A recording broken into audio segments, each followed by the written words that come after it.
Magandang hapon po. Mamaya ay mga 6:00 na rin. So mga kabsat ko na imbagamalim, mga kabalen, ah, mayap gat panapon. Sa mga waray-waray, mga kamag-anak ko diyan sa Leyte, Tacloban, ang maupay nga kulop, sa mga pamilya Sentino at Kausing diyan sa sa Samar. Sa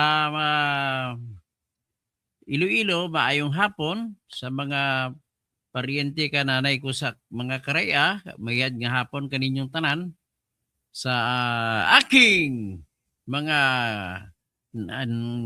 sa aking sa aking ah, biyanan na nandiyan sa Bohol. Maadyong hap Japon sa diyan sa didya sa Talibon, the home of former President Carlos P. Garcia. Sa mga Surigao nun, ah, maradyaw nga hapon sa inyo hurot. So, lahat na, buenas tardes. Okay, diretso na tayo. Ang ating pag-usapan po sa ngayon, mabilis lang ito. Sabi ng LP leader na si Egay Erese, na congressman ng Caloocan City, sinabi niya na parang sumuko na sila. Talagang si Sara Duterte na mananalo. Sumuko mga dilaw. Duterte na daw mananalo, Sara, sa 2028. So, good PM, Sunny. Para sa imong mama at papa na si Andrea Gales at Egmedio Gales. Maraming magandang hapon sa inyong dalawa. Nanonood kayo. Saan ba kaya Sunny? Nasa kuwan ka ba? Nasa Samal Island? Kasi may kilala ako ng mga Gales sa apelyido Samal Island. May kilala ako, ka-roommate ko sa Mindanao State University sa dormitory na si Junjun Gales. So, si Bergie Piguero, magandang hapon. Okay? Ito po ipag-usapan natin ay simple lang po. Bakit kaya? Una may tanong ako. Bakit? Bakit po yung mga taga Dilawan. Bakit po Sunny, taga Bulacan ka pala? Bergie Piguero, bakit yung mga Dilawan, mga Liberal Party, ang leader nila na si Egay Erese, Congressman Egay Erese, inaamin. Anong inamin niya? Isakripisyo ng Dilawan ang katotohanan, hindi lang manalo si Sara, hindi lang makatakbo si Sara sa 2028.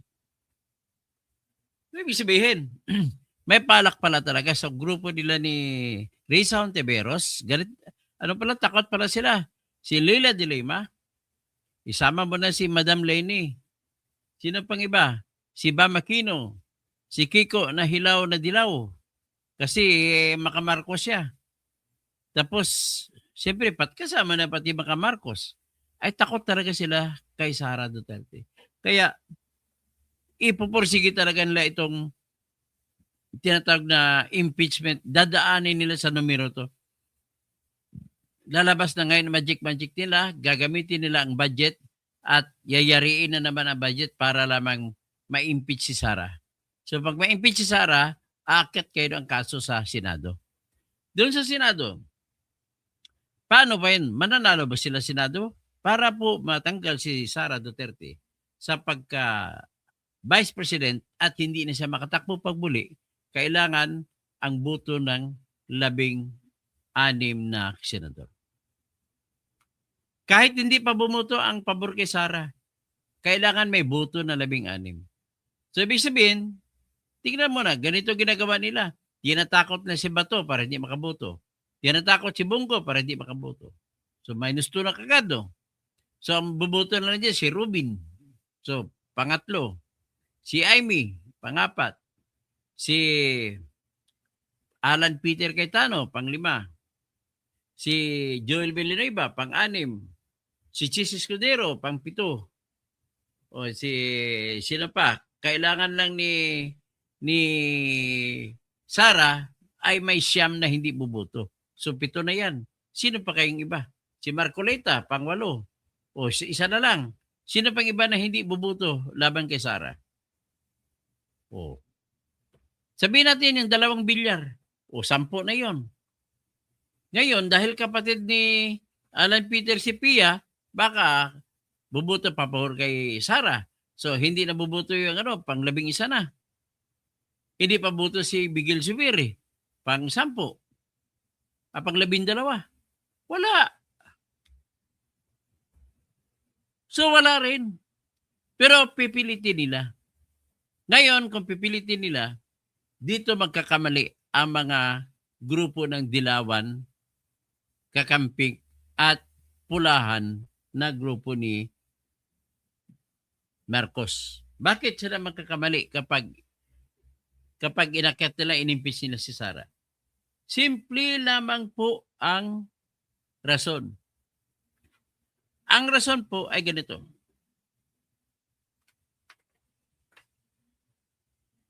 Kung i-impeach si Sara, mapipilitan ngayon ang tinatawag na trial.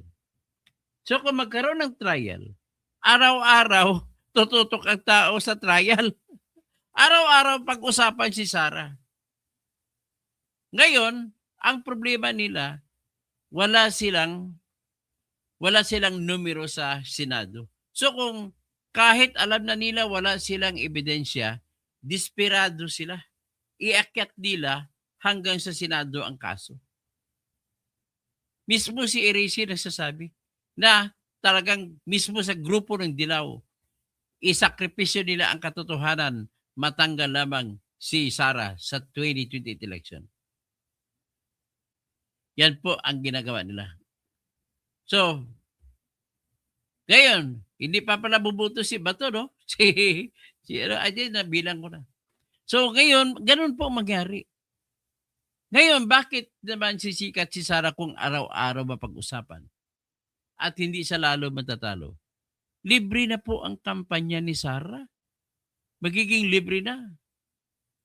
Oh. Sino pa si GYC? Hindi lahat ng kausing makadidiis. For all you know, kumakampi na ako ngayon kay Digong, kay Sara dahil sa tinatapakan ninyo po ang batas.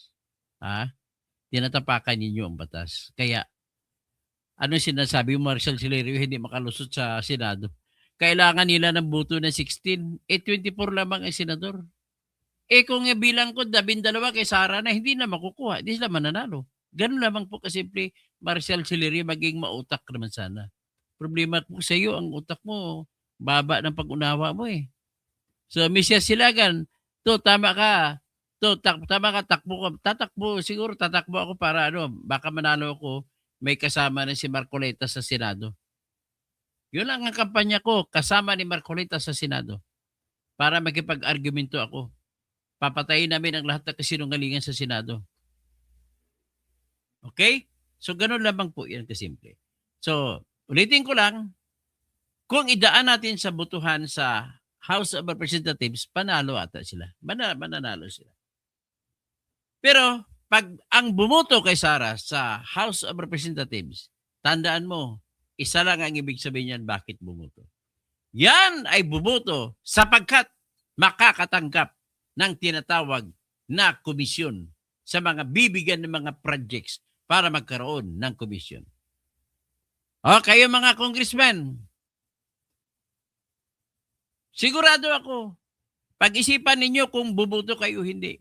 Ikakampanya ko kayo ng todo laban sa inyo sa bawat distrito ninyo kung buboto kayo sa impeachment. Isa lang ibig sabihin, kagaya ng nangyari sa 2025.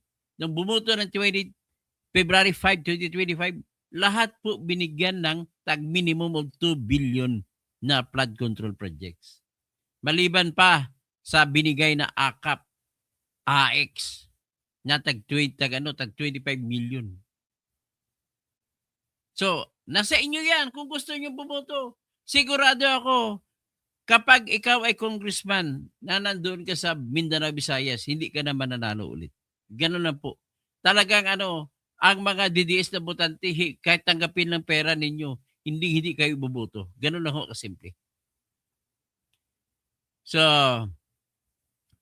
naniwala po ako na mananalo ang, kahit na sinasabi ko nagwa-warning ako sa mga congressmen. Naniwala ako kasi kailangan nila minimum of 1/3 lamang. Anong 1/3 ng dami ng congressmen? Sabihin natin hindi ko kabisado kayo kung ilan ngayon ang congressman. Sabihin natin, how many members? How many congressmen are there now in 2026 in Philippines? Yan, para malaman natin kung ilang congressman. Para makuha natin ang kwenta kung ilan ang 1/3. So, party list at saka district. 317. 317 divided by 3. So, ganitong taktika para madali ang pag-divide. 317 divided by 3.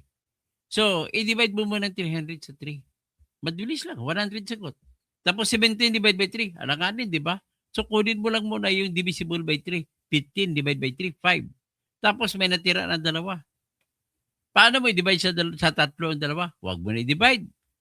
Gawin mo na lang, isa na lang yan. So, 1 plus 5 is 6. Plus 100, 106 members ng congressman dapat boboto para may iakyat sa Senado ang impeachment laban kay Sara. Pero tandaan nyo, tandaan ninyo, Marshal Silerio, tandaan ninyo, takot bumuto ang congressman ng mga taga Visayas at taga Mindanao. Pero sa tingin ko, baka congressman sa Luzon, takot din. Ay nako. May istorbo sa akin eh. So anyway, yan po ang ating theory. So, sabi ba, akyat na. Pag umakyat, dadaan ngayon sa tinatawag na paglilitis.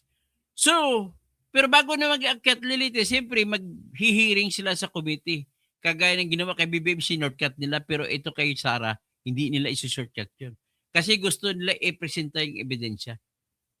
I-presenta lang ebidensya, pag-usapan. Anong ebidensya sa mga Merigres Piatos, anong ebidensya doon sa kuno nag-hire, nag-press ko siya na nag-hire siya ng killer, ipapatay ko na si Marcos. Tapos, ipalabas din nila yung namigay ng envelope na may lamang pera si Sara sa mga opisyal ng Department of Education. Ano pa?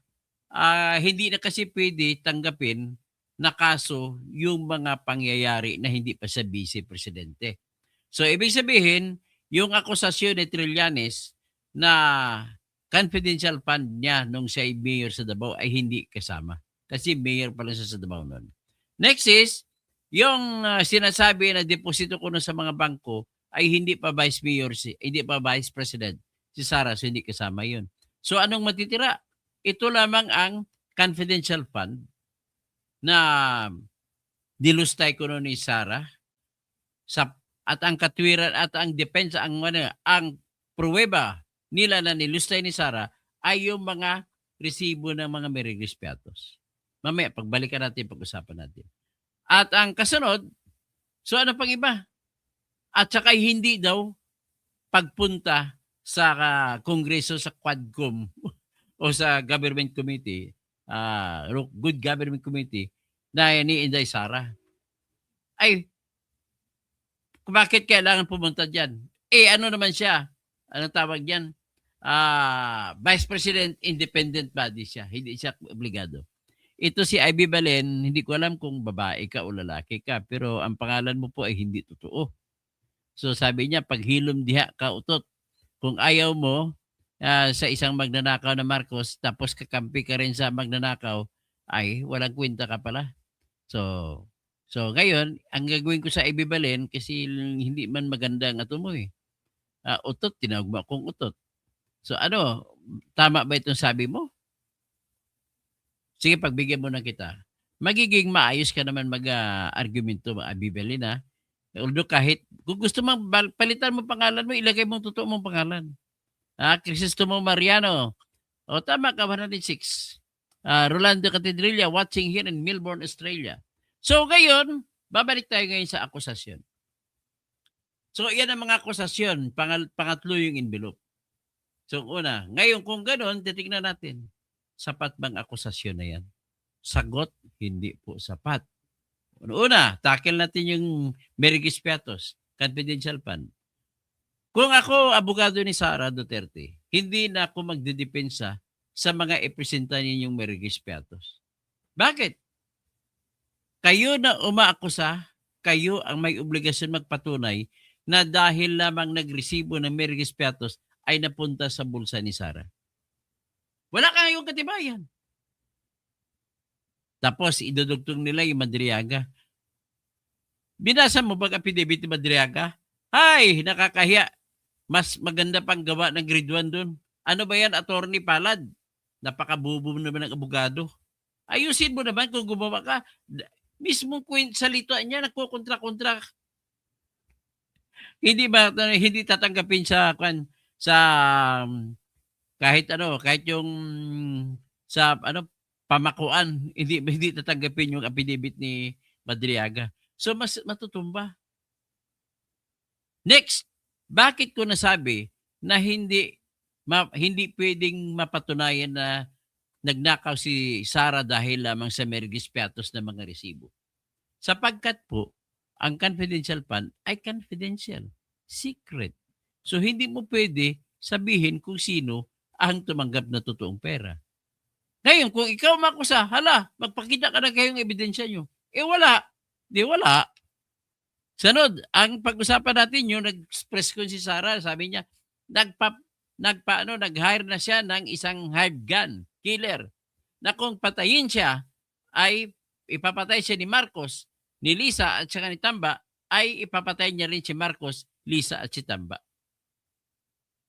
Grave threat ba yun? Napakabubo naman ni Leila de Lima para tawagin niya grave threat. Napakabubo mo, Attorney Ligutan. Attorney Dino de Leon. Attorney, sino ba yan? Si Barry.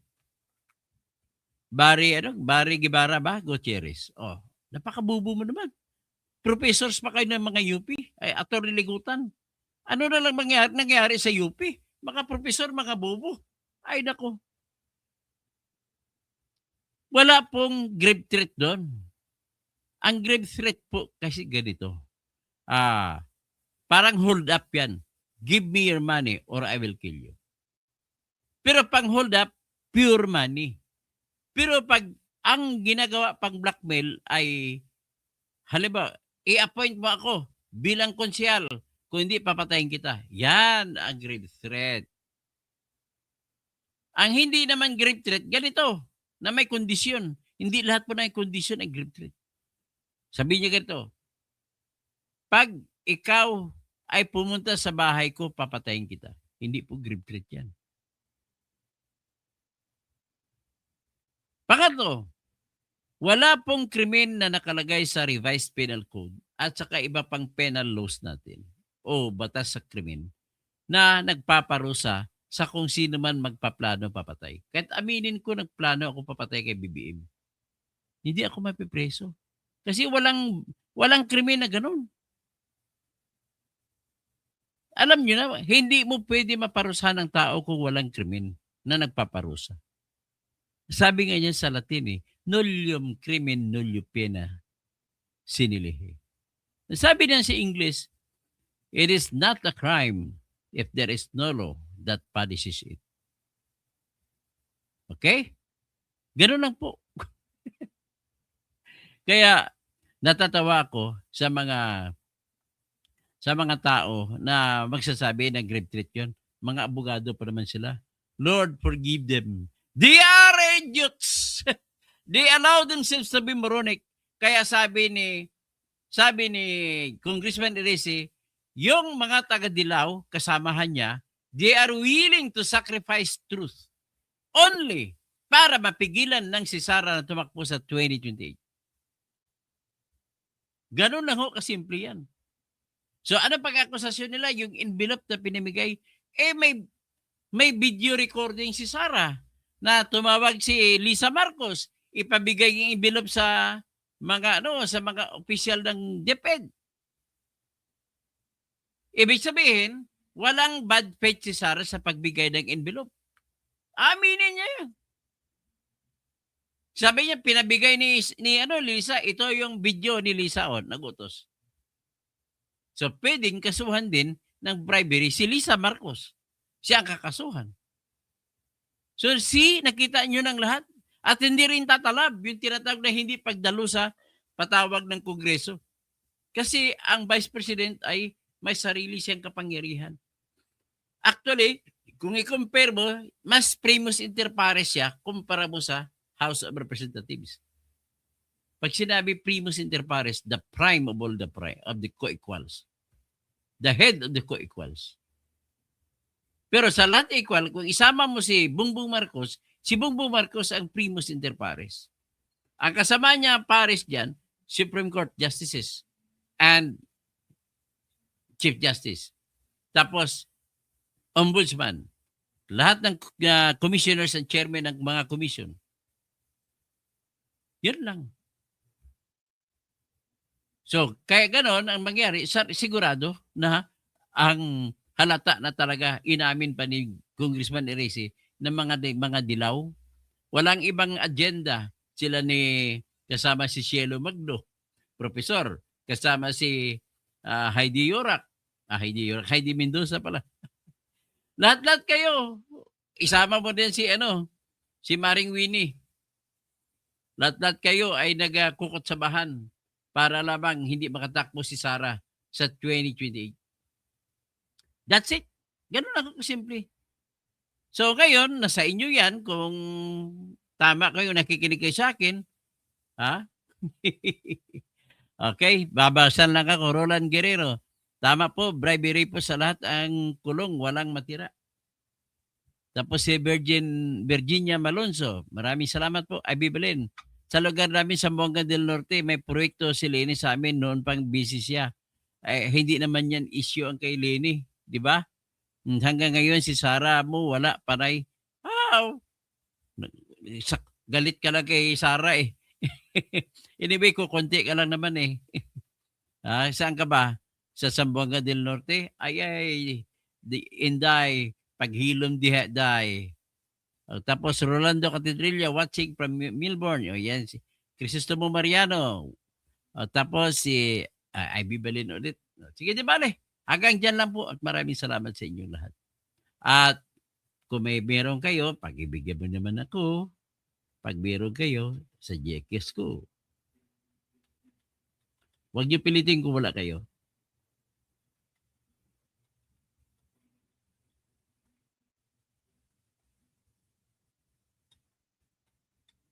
Okay, ito ha.